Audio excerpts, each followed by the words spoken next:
How do you raise a family in such a way that wealth becomes a tool for opportunity rather than a source of conflict? I'm Jean-Baptiste Wautier, co-founder of the Wautier Family Office and also private investor.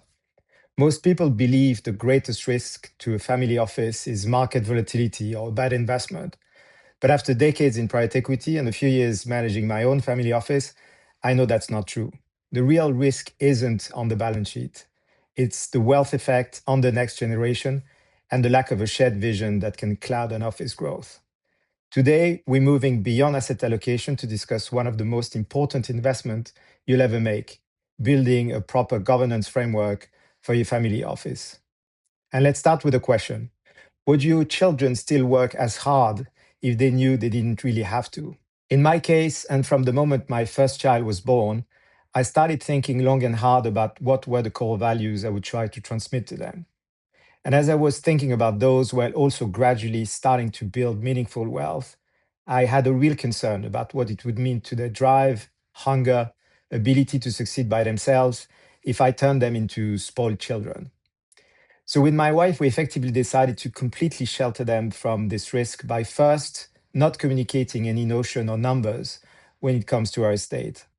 And second, we did communicate to them as soon as they were able to understand it, that we would support them in becoming adults and finding their way, but that then they should only count on themselves. For me, it was essential that my children would learn to understand the value of a dollar and the dignity of work through their own professional struggle, despite being born in a family which would expose them to the highest standards when it comes to material comfort.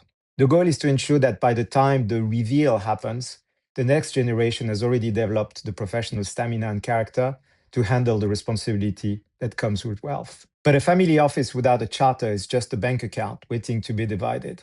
So governance starts by defining your non-negotiables. Here again, since my kids at a very young age, we put together a family charter that we discussed, formalized, and eventually all signed. We initially had 3 core values, which were my non-negotiables at the time: honesty, courage, empathy, to which we then added humility and integrity to make those 5 in total.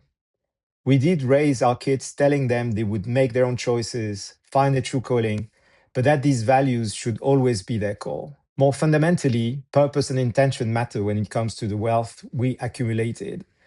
We do have a very comfortable lifestyle, but it has tended to remain constant for many years now. The wealth accumulated is more meant for a mix of philanthropy, entrepreneurship, and impact investing.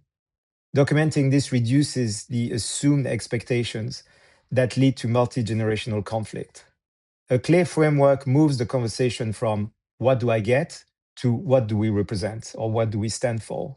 Shift the focus from individual gain to collective legacy. It allows the family to make decisions based on a 50-year time horizon, if not more, providing stability that assets alone cannot provide. A family charter outlines how decisions are made, how conflicts are resolved, and the specific requirements for the next generation to participate in the family office. Overall governance is not a one-time event. It's a culture that protects your family legacy.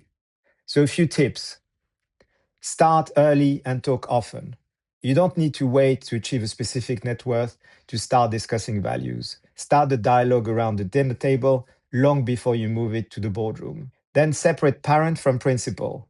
Use the charter to create neutral ground. It helps you distinguish between being a supportive parent and being a principal protecting the family enterprise.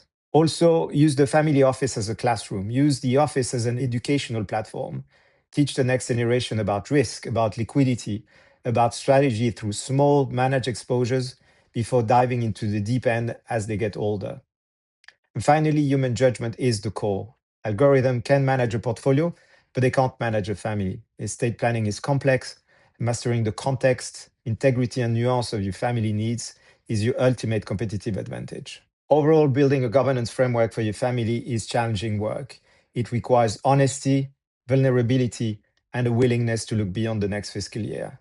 But it is the only way to ensure your legacy is measured by the character of your family and not just the size of your portfolio. If you want to read more about my personal approach to wealth management with my family, I've linked my recent feature with Business Insider on the topic in the description below. And as always, if you found this discussion valuable, please give it a thumbs up and subscribe. I'd love to hear from you in the comments. How are you preparing the next generation to manage financial responsibility? Thanks for watching, and I'll see you in the next one.